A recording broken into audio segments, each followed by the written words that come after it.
Hi students, C A foundation May 2024 എഴുതാൻ പോകുന്ന എല്ലാ സ്റ്റുഡൻസിനും വേണ്ടിയിട്ടാണ് നമ്മൾ ഈ ഒരു വീഡിയോ പ്രിപ്പയർ ചെയ്തിട്ടുള്ളത്. ഓക്കെ, സി എ ഫൗണ്ടേഷൻ ഒരുപാട് ആൾക്കാർ ഇപ്പൊ കഴിഞ്ഞ അറ്റംപ്റ്റിന് ഏകദേശം 30%, ഹാർഡ്ലി 30% സ്റ്റുഡൻസ് മാത്രമാണ് പാസ്സായത്. ബാക്കി വരുന്ന 75% സ്റ്റുഡൻസും ഫെയിലായി. അതായത് ഒരു 100 സ്റ്റുഡൻസിനെ നമ്മൾ എടുത്തു കഴിഞ്ഞാൽ ഒരു 25-30 സ്റ്റുഡൻസ് പാസ്സായി, ബാക്കി മെജോറിറ്റി വരുന്ന 75% സ്റ്റുഡൻസും ഫെയിലായി. ഓക്കെ ഓക്കെ എന്തുകൊണ്ടാണ് ഫെയിലായി? എൻ്റെ ഒരു കുറച്ച് കാഴ്ചപ്പാടുകളും അല്ലെങ്കിൽ എൻ്റെ ഒരു ഐഡിയ കൺവേ ചെയ്യാൻ വേണ്ടിയിട്ടാണ് ഞാൻ ഈ ഒരു വീഡിയോ ചെയ്യുന്നത്. മിക്ക സ്റ്റുഡൻസിനും ഫെയിൽ ആയിട്ടുള്ള 2 സബ്ജക്റ്റിലാണ്. First one maths. എന്തുകൊണ്ടാണ് മാത്സിൽ നമ്മൾ ഫെയിൽ ആകുന്നത്? മാത്സിൽ ഫെയിൽ ആവാനുള്ള ഒന്നാമത്തെ റീസൺ എന്ന് പറയുന്നത് കൺസെപ്റ്റ് കറക്റ്റ് അല്ലാത്തതുകൊണ്ടാണ്, അല്ലെങ്കിൽ കൺസെപ്റ്റിൽ ചെറിയ ചെറിയ പ്രോബ്ലംസ് ഉള്ളതുകൊണ്ടാണ്. ഓക്കെ, നമ്മൾ പുതിയ സിലബസിനെ പറ്റി ഡീറ്റെയിൽ ആയിട്ട് നമ്മൾ ഡിസ്കസ് ചെയ്തിട്ടുണ്ടായിരുന്നു.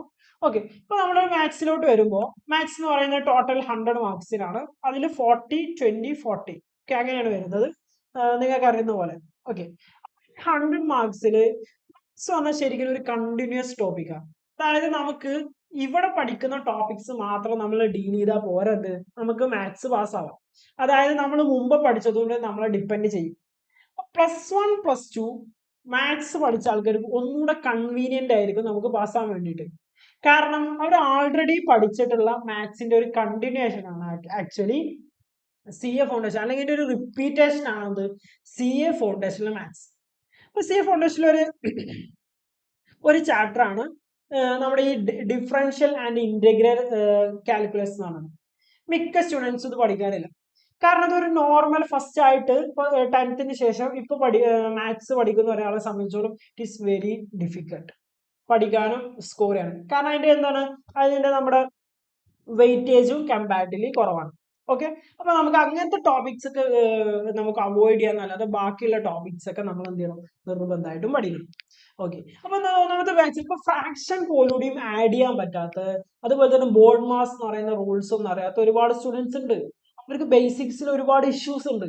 അപ്പൊ ആ ഇഷ്യൂസ് പരിഹരിക്കാത്തോളം കാലം നിങ്ങൾക്ക് സി എ ഫൗണ്ടേഷനിൽ മാത്സ് നിങ്ങൾക്ക് പാസ്സാൻ പറ്റില്ല. മേ ബി ബാക്കിയുള്ളതൊക്കെ നിങ്ങൾക്ക് എന്ത് ചെയ്യാൻ പറ്റും, പാസ്സാൻ പറ്റും. അപ്പൊ ഒന്നാമത്തെ ഇഷ്യൂ എന്ന് പറയുന്നത് മാത്സിൽ ഇങ്ങനത്തെ ബേസിക്സ് ഉള്ള ഇഷ്യൂസ് ആണ്. പിന്നെ ടൈമിങ്, നമ്മുടെ ഫാസ്റ്റ്, എത്രത്തോളം സ്പീഡിൽ നമുക്ക് ക്വസ്റ്റ്യൻസ് അറ്റൻഡ് ചെയ്യാൻ പറ്റും, ഇതൊക്കെയാണ് മാത്സിൽ ഞാൻ ഫെയിൽ ആവേണ്ട കാര്യമായിട്ട് കാണുന്നത്.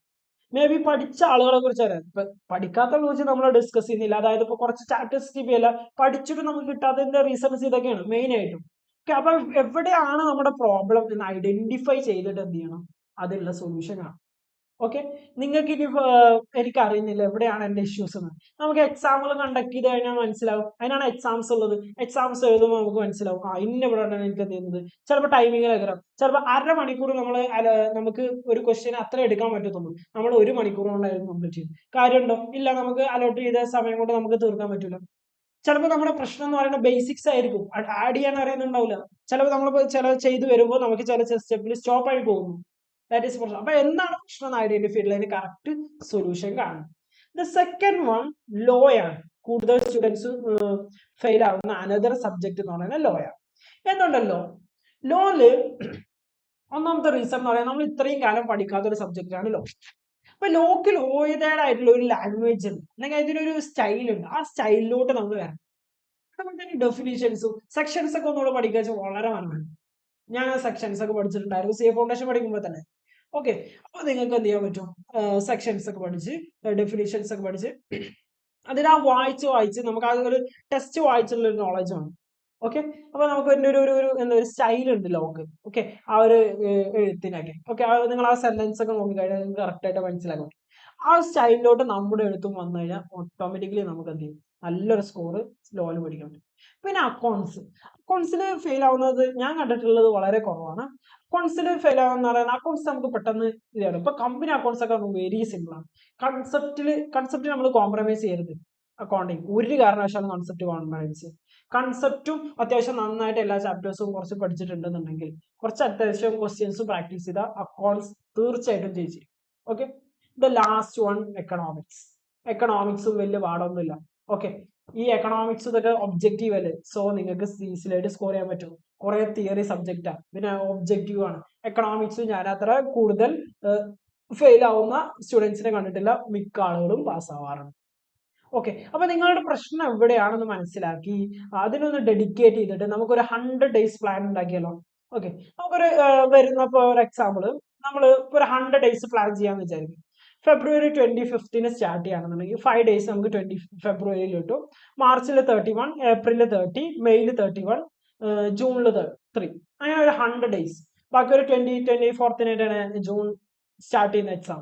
സോ ഈ ഒരു 100 days കൊണ്ട് നമുക്ക് CA ഫൗണ്ടേഷൻ കംപ്ലീറ്റ് ചെയ്യാൻ ഇനഫ് ടൈമാണ്. ഓക്കെ, നമ്മളൊന്ന് ഡെഡിക്കേറ്റ് ചെയ്തിട്ട് ഇരിക്കുകയാണെന്നുണ്ടെങ്കിൽ ഓക്കെ. അപ്പൊ ഈ 100 days എന്തൊക്കെയാണ് നമ്മുടെ ഈ തന്നുള്ള കോൺടാക്റ്റിൽ നിങ്ങൾക്ക് എനി ഡൗട്ട്സ് ഉണ്ടെങ്കിൽ ചെയ്യാം.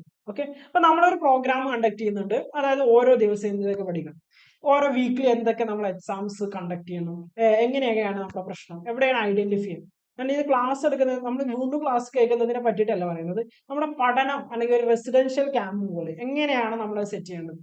ഓക്കെ, അതാണ് പറയുന്നത്, എങ്ങനെ പഠിക്കണം എന്നുള്ളതാണ്. നമ്മൾ ആൾറെഡി ക്ലാസ് കേട്ടു, നമ്മൾ ഫെയിലായി, അപ്പൊ നമ്മൾ എങ്ങനെ പഠിക്കണം, അല്ലെങ്കിൽ എവിടെയാണ് നമ്മുടെ പ്രശ്നം ഐഡന്റിഫൈ ചെയ്തിട്ട് എങ്ങനെ മുന്നോട്ട് പോകണം എന്നതിനെ കുറിച്ചാണ് നമ്മൾ പറയുന്നത്. ഓക്കെ, അപ്പൊ ഈ 100 days നമുക്ക് തീർച്ചയായിട്ടും CA ഫൗണ്ടേഷൻ പാസ്സാകാൻ പറ്റും അതിൽ. ഓക്കെ, ഇനിയിപ്പോ എൻ്റെ ഒരു എക്സ്പീരിയൻസ്, ഞാൻ CA ഫൗണ്ടേഷൻ എഴുതിയിട്ടുണ്ട്. അപ്പൊ CA ഫൗണ്ടേഷൻ എൻ്റെ ഒരു മാർക്ക് എന്ന് പറയുന്നത് എങ്ങനെയാണ് വരുന്നത്, അക്കൗണ്ട്സിൽ 60, ലോയിൽ 70, മാത്സിൽ 60, ലാസ്റ്റ് വൺ എക്കണോമിക്സ് അതിൽ വരുന്നത് 76. ഓക്കെ, അഗ്രിഗേറ്റ് പറഞ്ഞാൽ 266 ഉണ്ട്. ഓക്കെ, അപ്പൊ എല്ലാം എന്ന് പറയുന്നത് ഒരു 60 എബോ ആണ് വരുന്നത്. ഓക്കെ, അപ്പൊ എൻ്റെ ഒരു ഇത് പറയുന്നത് അക്കൗണ്ട്സ് ഞാൻ അത്യാവശ്യം ഞാൻ നന്നായിട്ട് കൺസെപ്റ്റ് നോക്കിയിരുന്നു. സോ എനിക്കത് എന്ത് ചെയ്യാൻ പറ്റി, സിമ്പിൾ ആയിട്ട് പാസ്സാൻ പറ്റി. ലോയില് എബോ 70 വരുന്നുണ്ട്. സോ എന്താ ഞാനത് എനിക്ക് എത്രയും ലോയിൽ അത്രയും സ്കോർ ചെയ്യാൻ പറ്റിയെന്ന് വെച്ചാൽ എൻ്റെ ഒരു ഇതെന്ന് പറയുന്നത് ഞാൻ എല്ലാ പ്രൊവിഷൻസും നോക്കിയിരുന്നു.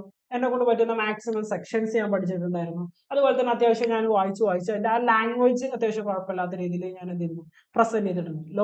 സോ ലോക്ക് എന്ത് ചെയ്തു, 70. എനിക്ക് BCRന് അത്ര മാർക്കൊന്നും ഇല്ല, സോ അതാണ് മാർക്ക് പോയത്. പക്ഷെ എനിക്ക് ലോയിലാണ് നന്നായിട്ട് സ്കോർ ചെയ്യാൻ പറ്റി. ഓക്കെ, അപ്പൊ അതൊക്കെ ആണല്ലോ. The third one maths already എനിക്ക് 60 വരുന്നുണ്ട്, അതും 60 എബോ ആണ്. സോ 60 or 60 എബോ കിട്ടാനുള്ള റീസൺ എന്ന് പറയുന്നത് മാത്സ് ഞാൻ +1 +2 സയൻസ് ആയിരുന്നു, അതൊന്നുകൂടെ എനിക്ക് കൺവീനിയന്റ് ആയി, അല്ലാത്തവർക്ക് ശരിക്കും ഡിഫിക്കൽട്ടാണ്. അപ്പൊ ബേസിക്സ് ഒക്കെ സെറ്റ് ആക്കിയിട്ട് വരും. പിന്നെ എക്കണോമിക്സിന്റെ കേസിൽ അത് 76, അത് മിക്ക ആളുകളും നന്നായിട്ട് സ്കോർ ചെയ്യാറ്. ഓക്കെ ആണല്ലോ. അപ്പൊ എന്ന് പറയുന്നത് എന്താ വെച്ചാല്, അപ്പൊ നിങ്ങളൊന്ന് കാര്യമായിട്ട് നോക്കി കിട്ടാവുന്നതേ ഉള്ളൂ CA ഫൗണ്ടേഷൻ. ഇനി നമ്മളൊരു എക്സാം എഴുതുന്നു എന്ന് പറയുന്നത് നമ്മുടെ last exam. CA foundation 2024 May attempt എന്ന് പറയുന്നത് ലാസ്റ്റ് എക്സാം. ഓക്കെ, ജൂണിലെ അറ്റംപ്റ്റ് എന്ന് പറഞ്ഞാൽ ഇനി ഒരു എക്സാം ഇല്ല CA ഫൗണ്ടേഷൻ. അടുത്തൊരു എക്സാം ഉണ്ട് CA intermediate, not CA foundation. അങ്ങനെ ഒരു ഡിസിഷൻ എടുത്ത് ഈ 100 days നമ്മളോട് കൂടെ വേണമെന്നുണ്ടെങ്കിൽ നമുക്ക് ആ ഗ്രൂപ്പിൽ എല്ലാവിധ സപ്പോർട്ടും നമ്മൾ ചെയ്യും.